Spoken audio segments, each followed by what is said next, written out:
Hello, my dear students, and welcome to our science class. Today, we're going to talk about states of matter. One way you know about the world around you is from your sense of touch. A tree trunk stops your finger. Water changes its shape as you poke your finger into it. You feel the moving air of a breeze.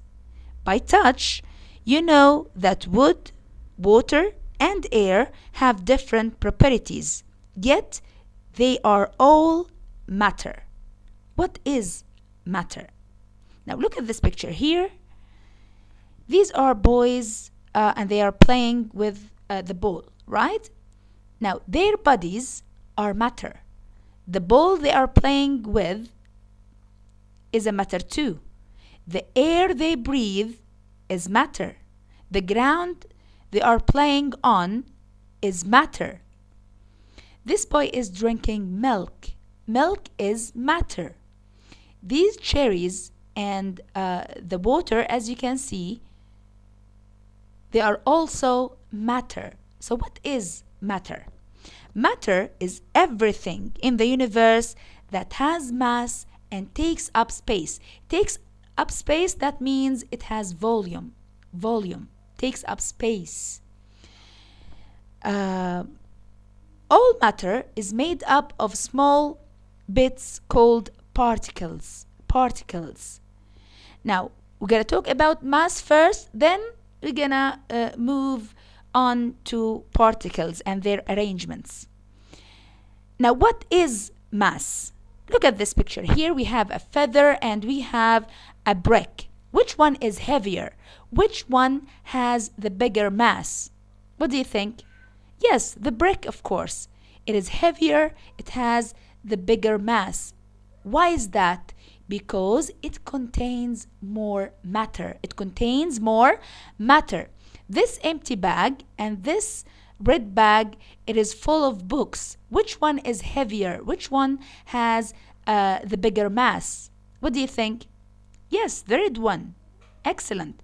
The red one has a bigger mass. Why is that?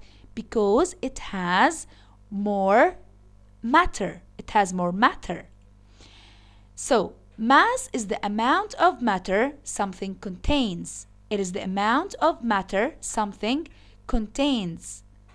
How we can measure mass? We can measure mass by using balance. By using a balance. This watermelon here is 3 kilos and 600 grams. 3 kilograms and 600 grams. This object is 7 kilograms and a half, 500 grams. So which one is heavier? Which one has the bigger mass? What do you think?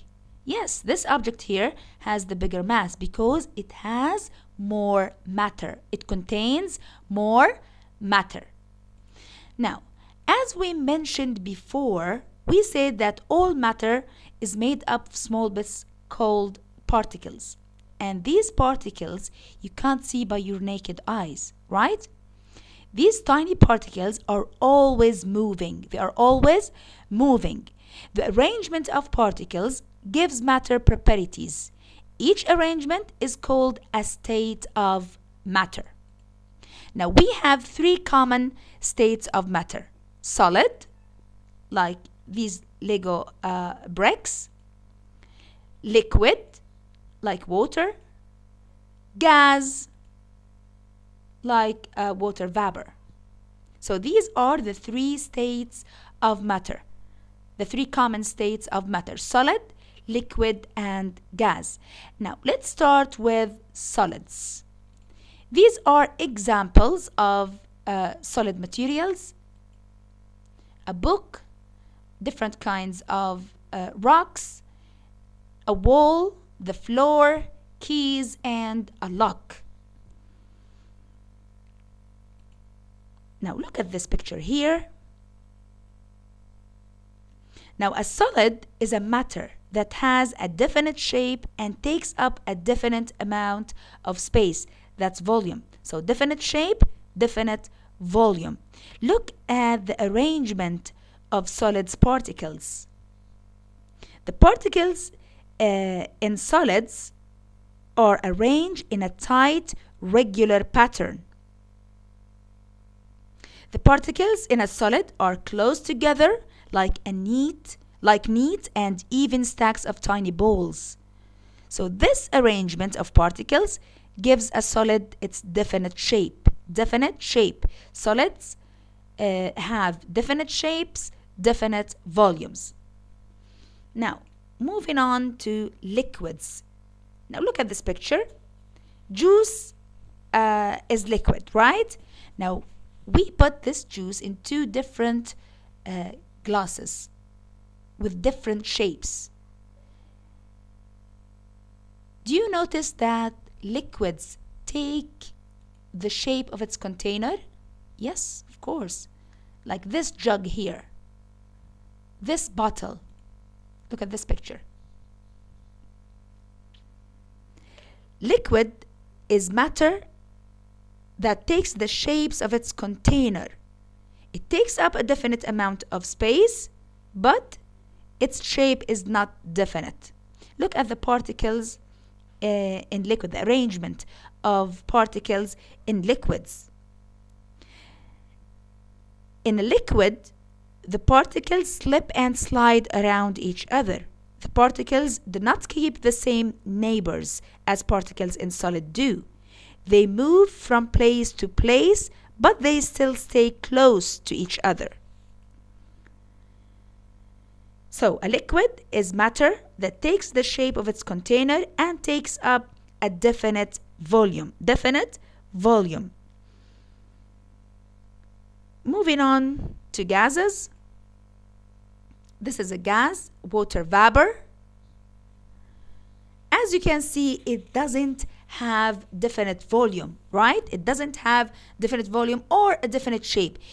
If you put gas into in a container, it will take the shape of its container, like this balloon here.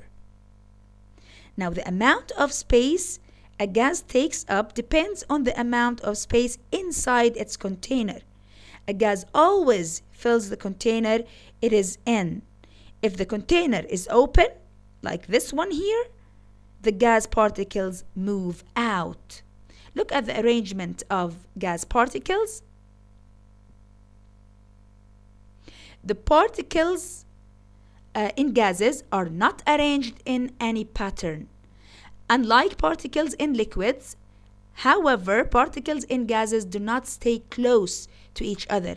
This is because particles in gases are moving much faster than particles in liquids.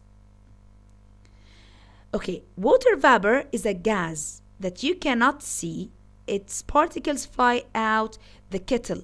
Now, some particles cool and clump together to form tiny water drops. The drops are the white mist that you can see, but the actual gas we cannot see. A gas is matter that has no definite shape and no definite volume.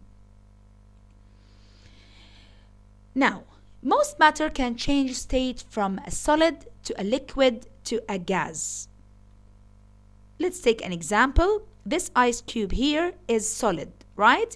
If you heat it up, the ice, it will convert into liquid. Look at the particles. In solid, they convert into liquid. If you continue to heat it up, it will convert into a gas, to water vapor, right? Okay, so these are how we can convert solid to liquid, liquid to gas, gas to liquid, liquid to solid. So when you convert solid to liquid, you need to heat up the ice, right? Ice is an example of solid. You need to heat it up, right? So it's gonna melt into water. It's gonna melting. It's converting solid to liquid, into liquid. Now, if you continue to heat it up, the liquid, the water, will convert into a gas. That's evaporation. evaporation. If you want to convert water vapor, gas, into water, liquid, you will need to cool it down. You will need to cool it down. That's condensation. Condensation. It's converting gas into liquid. If you want to convert water into ice, liquid into solid, you need to put it in the freezer. You need to cool it down even more, right? And that's freezing. That's freezing. Okay, so as we mentioned before, most matter can change states from solid to liquid, from liquid to solid, from liquid to gas, from gas to liquid. That's it for today, fourth graders. I hope you enjoyed our lesson, and I'll see you next time, inshallah.